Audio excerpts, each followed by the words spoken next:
sorry to keep you waiting. We were having some technical difficulties. Let's just double check. Are we live finally? This is another handphone that we're using. So let's just check. If you're live, can you say hi? So let me know you can see me. Oh yes, we are finally live. Okay. Okay, let's not wait further. Oh, 7 minutes late already. Okay. Hi Phoebe, thank you for waiting. So sorry. Okay, let's start. So, how to make children do what you want them to do? Hello everyone, I'm Clarice Lim, founder of I Love Learning. Have you been surviving? Are you still alright? Hanging on so far? Well, I have 2 kids of my own, so I sort of know what you're going through, all the home-based learning and everything. Hi Juan. Hi. Yes, we have started. Yes. So everybody is surviving during this period of time. Thank you so much for tuning in. I hope all the kids are asleep already.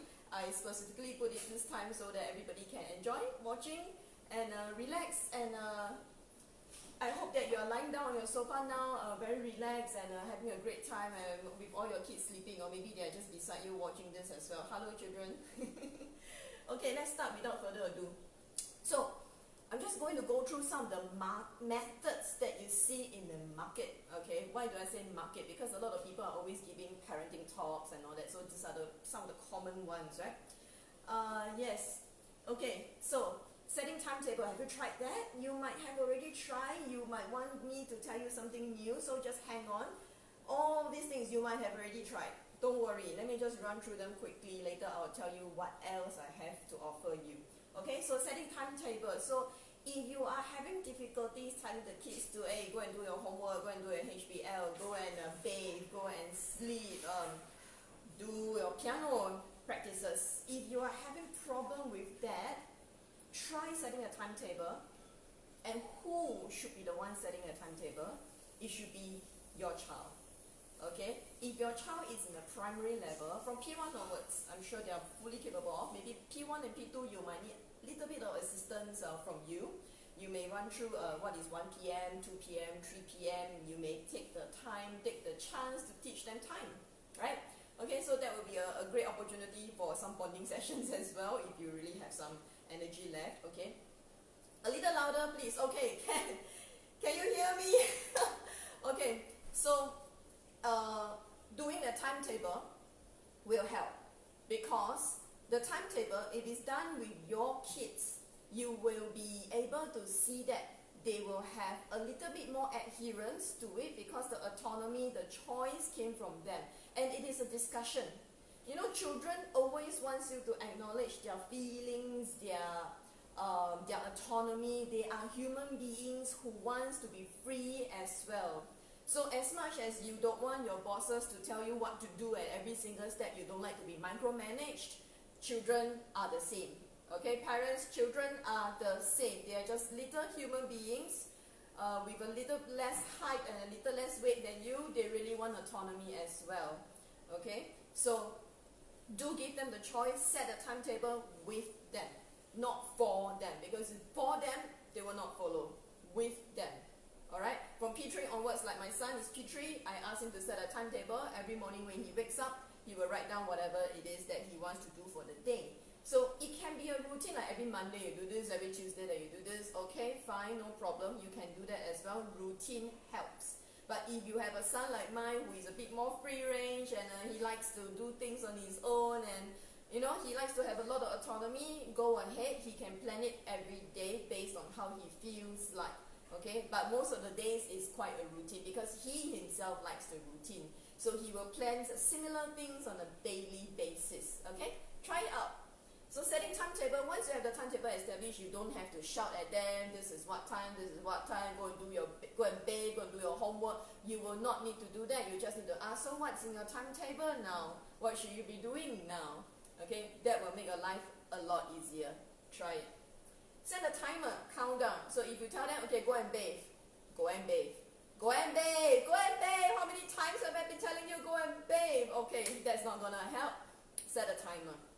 Okay, if you have a timer, handphone timer. If not, Daiso has it. Daiso is still open. Great news, right? Okay. Oh, some of them closed already. Is it? I'm not sure.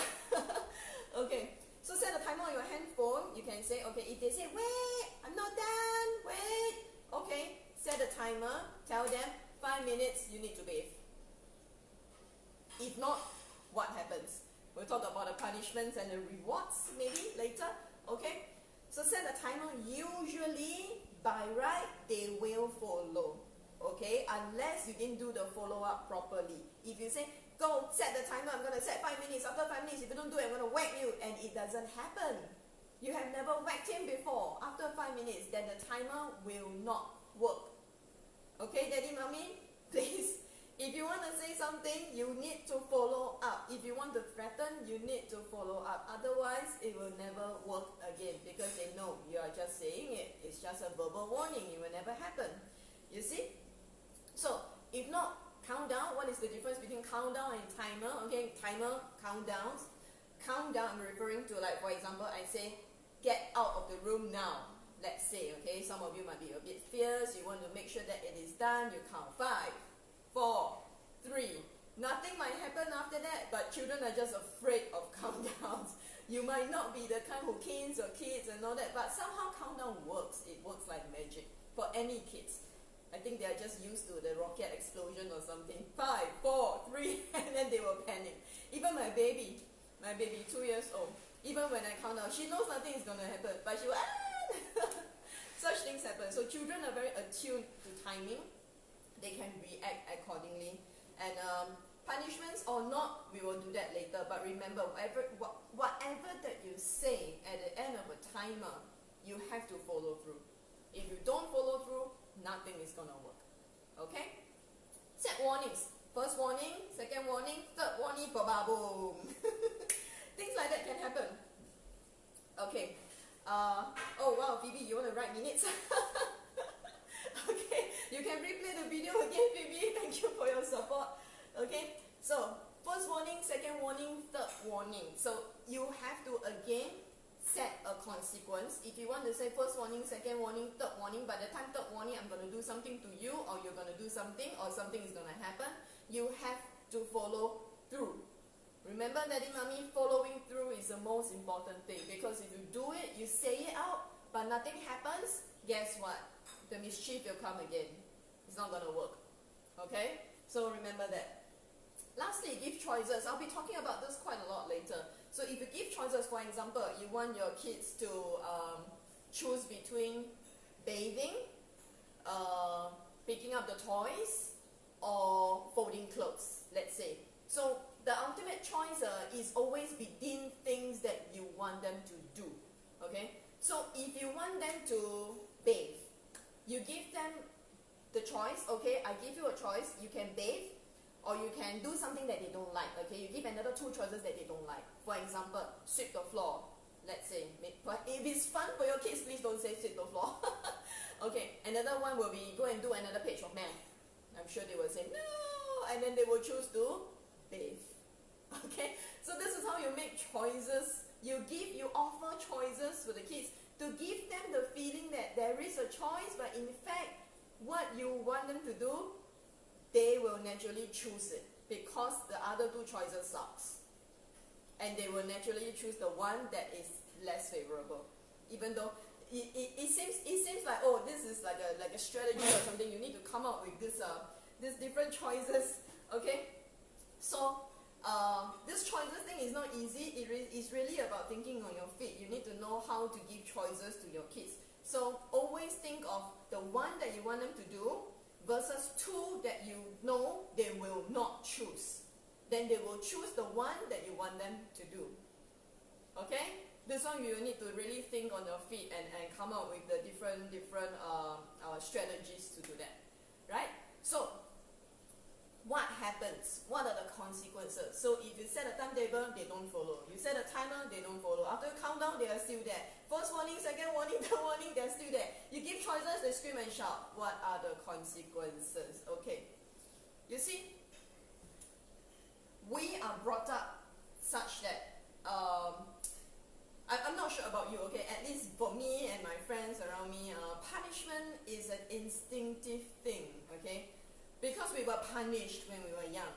So we were brought up this way. So to you, you might think, hey, punishment, no problem. Well, I am good where I am. I've been punished since young. I've been caned since young. I'm doing well now. What is wrong? Nowadays kids are too weak. They're strawberries. They yeah, whatever you want to call them, okay? So no problem. If you want to do it the punishment way, do it, no problem. Get the cane out. Sometimes you really need to release your pressure, I guess. But I can tell you, if I can offer you something better than a cane, something that wouldn't spike your blood pressure up all the way to the point that you go crazy, would you want it that way? Would you want to follow? I'm sure all of us want to stay sane most of the time, right? So punishment is instinctive, but if there is something better, let's try it out, I would say. Okay?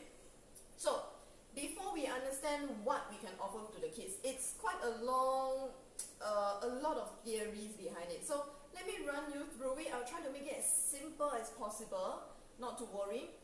Firstly, if you can't see, this says number 1, this is extrinsic motivation.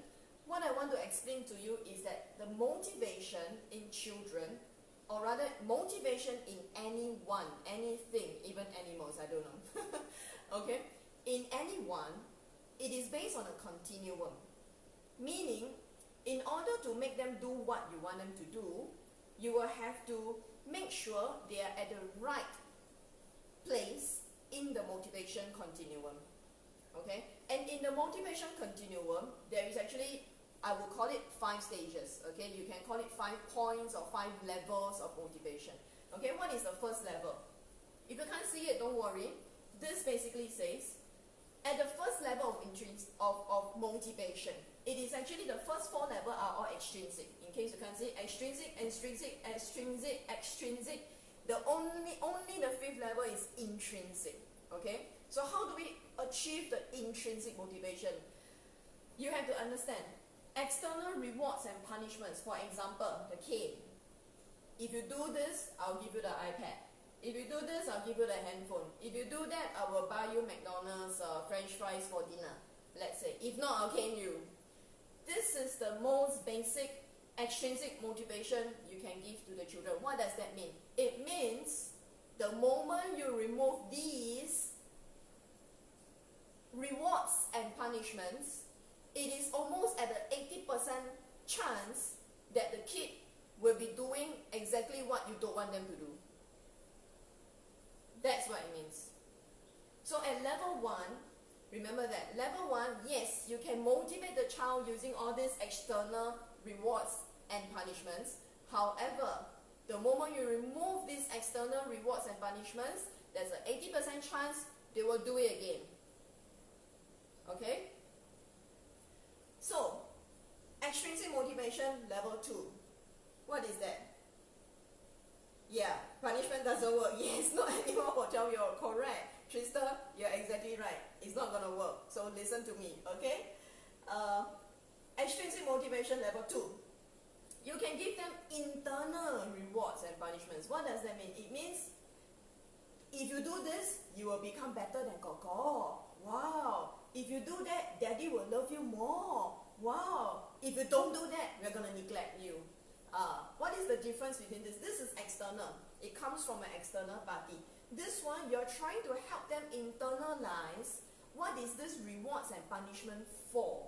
It is not coming from external, but it is something that they, okay, is gonna be something inside me. Okay, for example, Daddy will love me more, or I will suffer from neglect if I don't do it. So these are still extrinsic motivation. Can you use it? Can, of course. Sometimes it works. But at level 2, what will happen is, if you remove this extrinsic motivation, there's a 60% chance the bad behavior will happen again. Or whatever you want them to do won't happen. Okay, 60% chance. Let's go to the next one. Extrinsic motivation. So, over here, they are actually a little bit internalizing what the activity is for already. So you want them to do homework, let's say. You can tell them, being number 1 in class is very good, wow. And they internalized it. They really want to be number 1 in class. Or they really want to be a good boy. So at this stage, it is more of their ego. It is inside them. They are internalizing the usefulness of the activity you want them to do. For example, do homework. For example, study hard. Okay? So if they don't do it, they will feel that, oh, if I don't do it, I'll be deemed to be lousy. If I get last in class, oh, I'll be deemed to be lousy. That is still a motivation. Nothing wrong with that. But that is an extrinsic motivation because they didn't really agree with the activity in the first place. They're just doing it because something else is going to happen. You see? So, extrinsic motivation, level 3. What will happen is, if you remove this, you will be left with about 60% chance. Oh, just now it's 80, 60, 40. 40% chance, okay, that they will repeat the bad behavior again. Okay? And so, if you go on to the next one, level 4, extrinsic motivation. If you remove this, there's a 20% chance they will repeat the bad behavior again, or they won't do what you say again. So what is this? They are starting to appreciate the activity for its value, which means if they say, oh, studying is actually good for my future, it actually sounds like an intrinsic motivation, doesn't it? However, on the continuum, it's actually still extrinsic. Why is that so? Because they are not studying for the sake of studying. They are not studying because of the knowledge that they can gain. It is still not pertaining to the activity itself. So for example, if they learn piano, they say, oh, piano makes me appear intelligent. Okay? So how is this different from the previous one? Because you are actually internalizing the fact that you know and you feel and you agree that piano is something that is done by somebody who is intelligent. So if I play the piano, I will look intelligent. You see that difference? So that is the internalization of the value of the activity. Therefore, I will have a higher chance of me performing it. So you see that the motivation, even though it's extrinsic, it does get more and more internalized. Okay? So all this motivation, does it work? Yes, it does. But the moment you remove it, what is the percentage of the bad behavior happening again? It is getting lower and lower. Okay? So if it's over here, the percentage of it happening again, if you remove this, is very high. But if it's over here, the percentage of you removing this and it appear again is very low. But the best will be here. Intrinsic motivation. And that is what we all want in our kids. We want all of them to love learning for the sake of learning.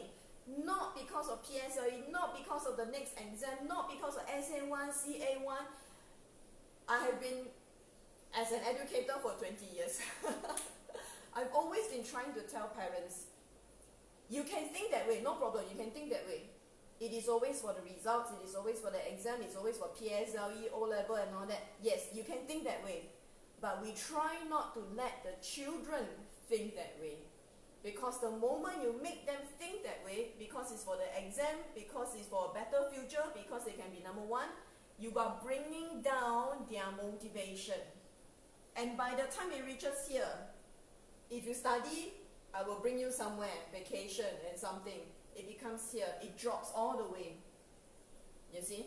But what happens, some of you might say, what happens if my child is already at A motivation? What is A motivation? A motivation means absolutely no desire to study. Then you need to work the other way around. So you imagine A motivation is out of this chart. Okay, A motivation is here. Don't want to study at all, absolutely no interest. Then we move on from the end to here. Okay, what do I mean? I mean, you can implement all the physical, all the material rewards and punishments that you want to enact on the child in order to move them here. Okay? Now I'm talking about this group of children who doesn't have any interest in studying at all. How do you move them down there? You can't straight away tell them, oh, you should love learning for the sake of learning. Learning is fantastic. It doesn't work. Don't kid anyone. It's not going to work. Okay? So what you need to do is, from here, A motivation, no interest in studying at all. You tell them, okay, if you do this, I'm going to buy you a new phone. If you do this, I'm going to buy you a new iPad or whatever material things you can afford. Okay, that's within your range. No problem. It's between you and your child. You can discuss it out. Hopefully it's nothing expensive. Okay, hopefully it's like more time together, you know. Then you can make them slowly internalize the activity. If you do this, if you study hard, if you get more better results, mommy, daddy will love you a little bit more, will be proud of you, and No. Don't say this kind of conditional love thing. Okay, it really depends on how you want to communicate with your child. Okay, so the best thing is make them slowly move from here, go on to here. You can be better because of the studies that you are putting in effort. Because of effort, you become a better person. Okay, then from there move on to here. Oh, you know, you want to protect your, you want to maintain a certain level in your class. You want to be better than that boy. You know, remember you told me before. And then finally, oh, actually studying is very good for your future. You know, then keep talking and keep talking. And finally, studying helps you to gain knowledge. It helps you to become a better person. Still here, better person still here. Studying is fun. Eventually, you move them down here through talks, through convincing, also through other things. I'm going to show you how. What are the other things that you can do? Okay, so if you can't remember what I just showed you over here, massive things, you don't remember anything, just remember this. Material rewards negatively impacts on intrinsic motivation. You give them material rewards, from there all the way you go down the level. But if your child is outside of the motivation, not even inside, don't even want to start studying, then you will move from here down this way. Okay? So how do you do that? Remember this statement, material rewards negatively impacts on intrinsic motivation. Don't give material rewards for studying unless your child is super motivated. Okay? So what we want to encourage in every activity, doesn't have to be studies, it can be piano, it can be badminton, it can be anything that you want your child to do. It must be because the activity spurs their interest. It must be because they are curious in the activity, because they find the activity a challenge, and because they enjoy the activity. Then they will do it for the sake of the activity. That will be true intrinsic motivation. So how do you achieve this? Number one, I need you to remember all this, okay? Not an easy abbreviation, CAR. Doesn't mean anything. You can think of it as a fish. CAR without the R there. Okay? Competence in autonomy, role modeling, relatedness, phrases. Let's go through one by one.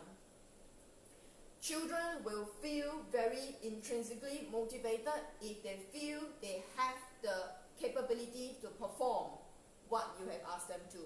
If it's a very complicated task and they know they cannot achieve, they will not do it. They will not be motivated to do it. Let's say piano. So you think, why is she not practicing piano? Why is it so difficult to make her to practice? Because it's hard. Right? All of us has got an ego in ourselves, even children. We want to be able to perform, we want to be able to be seen as good. That's what we want, internally, inside, inherently. We are born to want to be able to do that. Okay? So, what happens is, we need to make our children feel very competent. Which means, you need to simplify the task. Okay? By simplifying the task, it makes it easier for them to tackle. Right? Simplifying the task might not seem easy. Why? Because you're not the teacher, you can't control the HDL, you can't control the assessment book, you can't control what the piano tests, you can't control them. So how do you help increase competency? If you want your child to be learning piano and you can't do piano, you can't play, then one way to help them in lowering the difficulty level in order for them to feel competent will be to tell the teacher, let's go baby steps, step by step. Okay? So if your child is really not motivated, you might want to look into this aspect. How do we make things baby steps? If it's in terms of work, you can't control what kind of work the teachers give to your kids, right? No problem. You can provide assistance at home. Oops, okay. You can provide assistance at home, right? If it's too difficult, maybe you want to hire a tutor, that's why outsource to us. Okay, no, just kidding. Okay, so what you can do is baby steps. You can buy some assessment books for them, find the easy ones, help them to gain competence, let them feel that support is there. As long as they feel support is there, they can build competency through baby steps, they will become more motivated to achieve. Coco, I saw your comments. You can't see the slide because just now that one is a bit too much. Is it? The words are too small. Don't worry, I'll upload the slide as a picture for you later. Okay? Okay, autonomy. What is autonomy? Remember just now I said choices. So how do you give children choices? Okay, choices is important because the moment you give them choices, they gain autonomy, which means they gain the freedom and they gain the knowledge that, okay, you trust me. I can take my own time. I can choose what I want based on me as a human being, and that you are respecting me as a human being. So if I gain that knowledge that I can make my own choice, my own freedom, I will be even more motivated to perform what you want me to do. Okay? So remember, if you want them to do something not so nice, this is what you want them to do. Give them two other choices that is worse. Okay? So for example, you want them to do 2 pages of assessment book. So you tell them, okay, I give you a choice. You either do 2 pages of assessment book, or you can do 4 in a fixed amount of time, or you can do 6 that is easier but in a fixed amount of time. So you ask them, which one do you want to choose? Obviously they will choose the easier one, the 2 pages at their own time. Okay? So you have to come up with very smart choices because your kid will see through your truths they'll see through your trick the next time around. Okay? So you have to really think about this. How do you offer autonomy? And the thing is, autonomy is not only about things that you want them to do that can be cultivated, that can give them the feeling of freedom, that can give them the trust, the knowledge that they can be free to make the choices you want them to make. So for example, even when they go and buy clothes, right? You want them to buy a certain formal wear, but they started choosing things that is very funny and not suitable for maybe, let's say, a wedding dinner. So what do? Offer choices. You can bring them to the correct section, and then you tell them, okay, here, there is 3 choices here, this color, and this color. And honestly, you don't know which color you like as well. So you give them the choice of choosing. It's through these small little things. Even breakfast, let's say, you have a choices of, you can choose egg, you want toast, or you want butter bread, something like that. So you let them choose, because it's through these daily interactions with your kids that your kids will trust that, okay, you're being genuine in offering me choices. It is not you breathing down my neck all the time. Because if it's you breathing down my neck all the time, Daddy, Mommy, I'm going to start rebelling against you. Because you're not giving me the freedom that I need. Right? You wouldn't want to feel that way too. You don't want your bosses to micromanage you. So remember, these little kids are little human beings with a lot of ego, with a lot of wanting to break out from you. Okay, they're not little you. We have to get out of that mindset. They're not little us. They don't have to be like us. They must have the choices. They must have the autonomy to feel independent, to want to do eventually what is right. Okay, so that's the most important thing. Acknowledge them, because they are emotional stuff, emotional little beings. They want to feel acknowledged in feelings. Role modeling. So, if you want your kid to be reading, and you are sitting beside your kid pressing handphone all the time playing games, what do you think will happen? I think this is quite clear. I think a lot of Facebook pictures out there as well. If the father smokes, the child is behind smoking. If the father litters in front, the child is behind littering. I think we have seen a lot of all those Facebook poses already. So, role modeling is very obvious, it's very important. It is something that all of us need to do. If you want your child to read together. Okay? If you want your child to read and he is at the A motivation stage, don't worry, no need to cane, no need to punish, just start reading yourself. You can read newspapers, you can be on your handphone, don't worry, you can sneak. You can say, you can be pretending to be reading. Then when your child comes over, quickly switch over the app and say, oh, I'm reading. Up to you. But basically what I'm trying to tell you is, whatever that you want your child to do, if you role model it, it will be much faster, much more efficient. Okay? It doesn't work all the time, of course. Some children, it depends on their age as well. They have their own mind already. Usually for younger kids, it works better. Role role modeling works a lot better for younger kids. Whatever you want them to do, you just do it. For example, eat vegetables.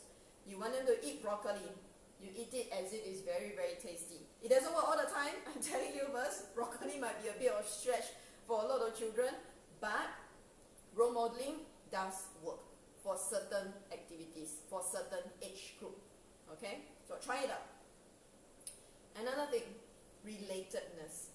Children want your attention. I'm sure during this this circuit breaker measures period of time, I'm sure a lot of us got this, mommy, can you do this with me? Daddy, I want to do this with you. Mommy, what are you doing inside the room? And so on. What is going on? What does your kid want from you? They want your attention. Obviously, right? You are constantly at home. How best, how wonderful is this? It is a wonderful concept to the children. They have always wanted their parents to be around. Trust me, they love you. Okay, they are not out to annoy you, they are not out to disturb you, they really want to be with you, they want your attention. This is something very basic that the children want. In fact, all human beings, we want to feel close to each other, we want to be with each other, we want to feel relatedness.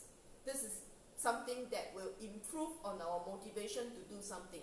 If you do it with me, I will be motivated to do it with you. Okay? So let's say your children don't want to bathe. What can you do? Bathe together? Oh, they're so old already, you can't do it. Suggest something else that you can do together after the bathing, let's say. Okay? So as you suggest more time together, they will be more willing to do what you want them to do because they want to feel related. They want to feel that they have your attention. That is what every human being seeks, affection. Okay, so this is what relatedness means. It really means that they want to be with you, they want to have the human connection, right? That's why they're shouting for your attention. So even if you want to do homework, let's say you are having a teleconference, or maybe some of you might be very uncomfortable having a child in the room while you're teleconferencing, but you can try it out. You can work out a pact with your son or with your daughter. Mommy is going to do some meeting, you need to be really silent. I'm sure during this period of time, your colleagues will understand. If you can work together in the same room on your laptop and then he will be writing his words, I'm sure your child will be quite willing to do that as well. Because both of you, again, you're modeling, right? You're role modeling, you're doing your work, he should be doing his work as well, and you are being together with him and he likes that.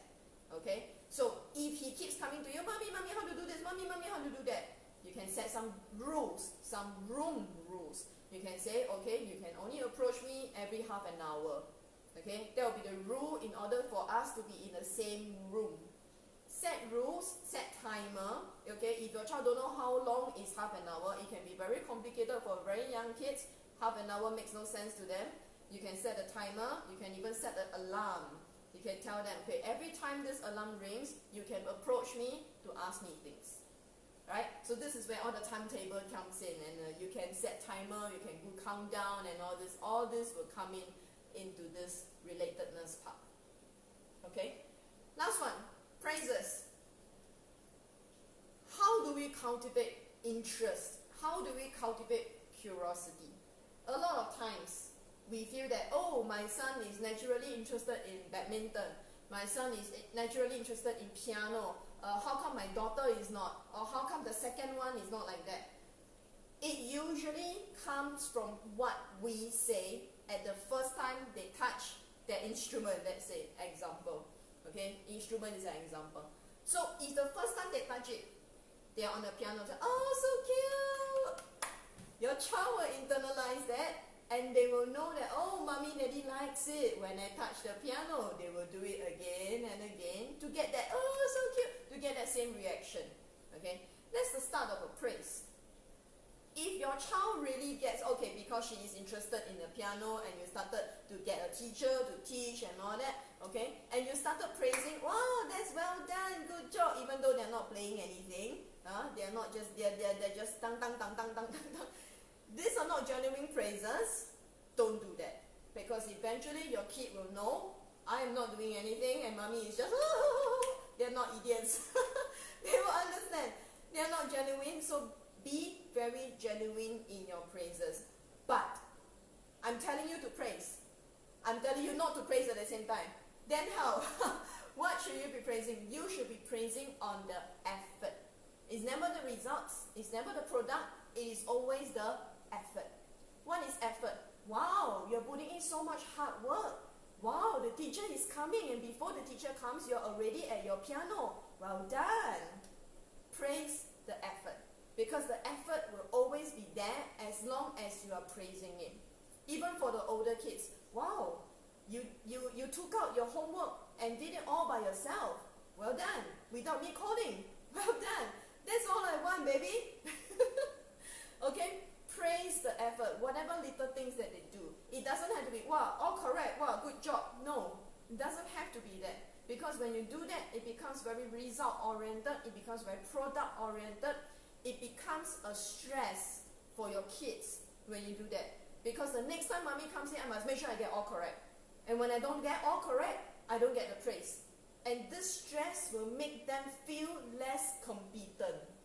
And this will drop. When this drops, motivation drops. All of this are meant to work hand in hand in order to improve the motivation of your kid in doing what you want them to do. Okay? So all of this must come in at the same time. Okay. Oops. I'm done for today. I hope you have, if you have any questions for me, feel free to ask. I don't see any questions here. I can wait a while. So I hope you learned something, how to make children do what you want them to do. So basically, remember the CARRP, right?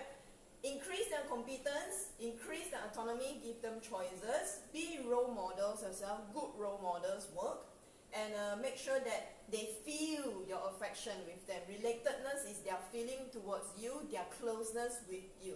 The more affections they get from you, the better they will perform in whatever you want them to do. And also praise the effort, never the results. It will make them tough, it will make them very product-oriented, result-oriented, and they'll be very, very stressed.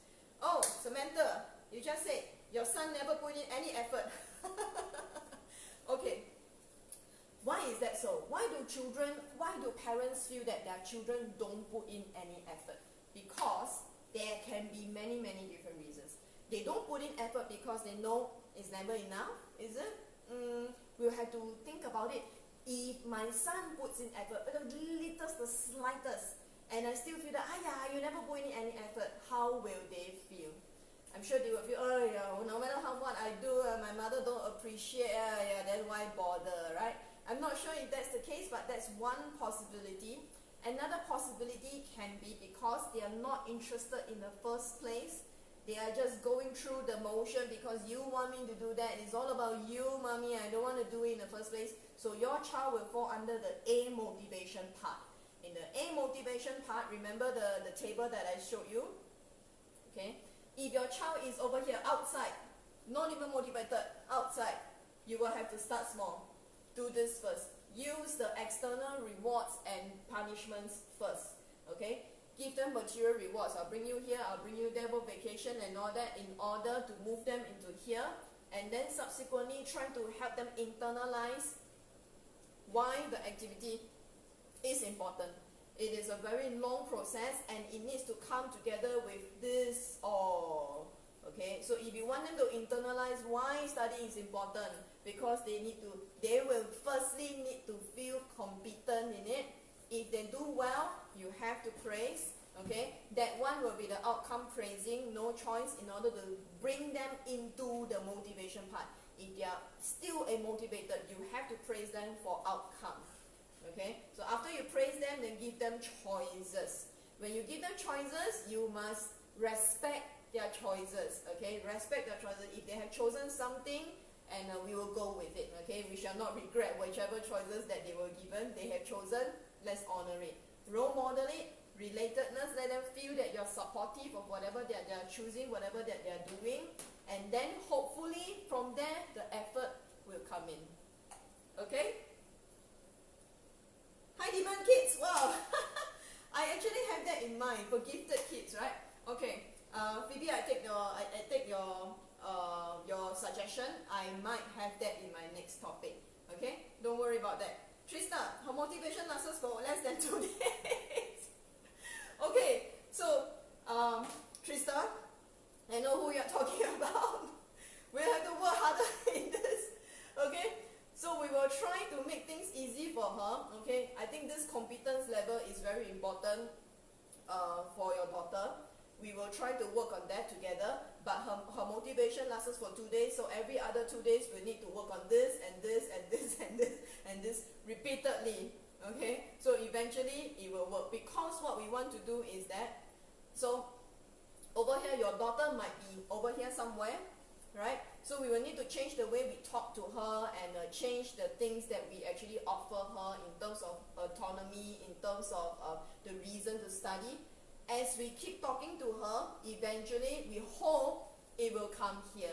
And I do believe your daughter is around here. She actually knows the value of studying. Okay, we'll just need to try to move her here at her own time. It will come. Sometimes maturity matters too. When children mature, they will get better. Okay, Trista, let's hang on. Okay, what about for kid that easily gives up? A win.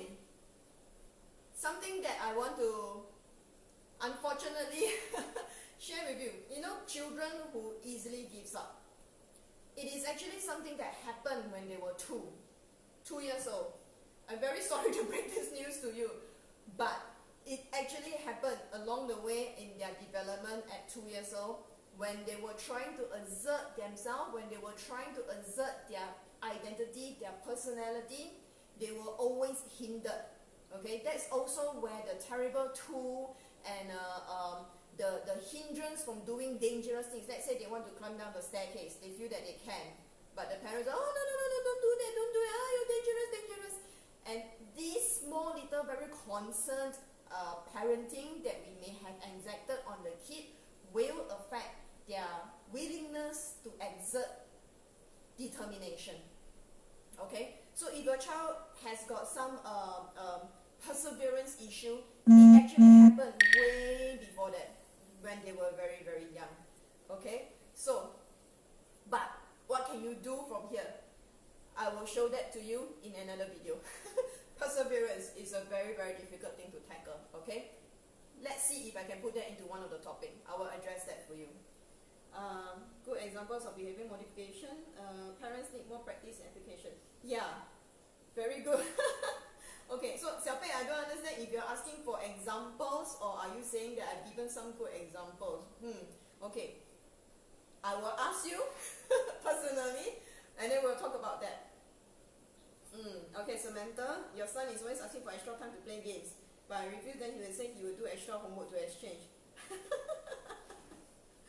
Yeah, because he's at the A motivation part, and so he is at this level 1 part. The moment it's removed, it doesn't work anymore. So we need to move him down here. Okay, we need to help him internalize the value of the activity. Okay, Samantha, let's try to help him internalize from here, stage by stage. Because if you straight away want to from here reach here, it will never happen. It has to take time. Okay, I'll post this slide as a picture for all of you to reference, right? And then I will give some examples on how to alter behavior after I clarify with Xiaopei. Okay, Ken? How can parents perceive when it didn't work?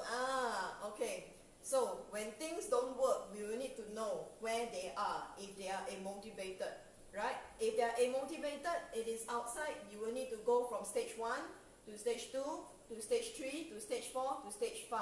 Okay? So I bet you can also refer to the slide in front. I think I should upload the slide instead. Okay? Set timetable, set timer, set warnings, give choices. Okay? If all doesn't work, then the cane will come in. Because if it's outside here, it didn't work, get the cane out first.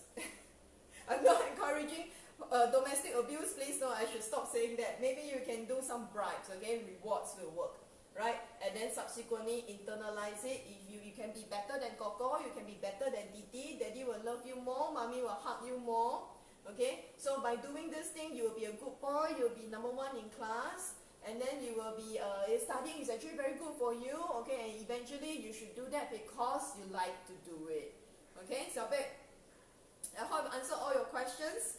It's 9:51 now. We shall stop the stream here. Okay, thank you everyone for your support. See you soon next week. Bye bye.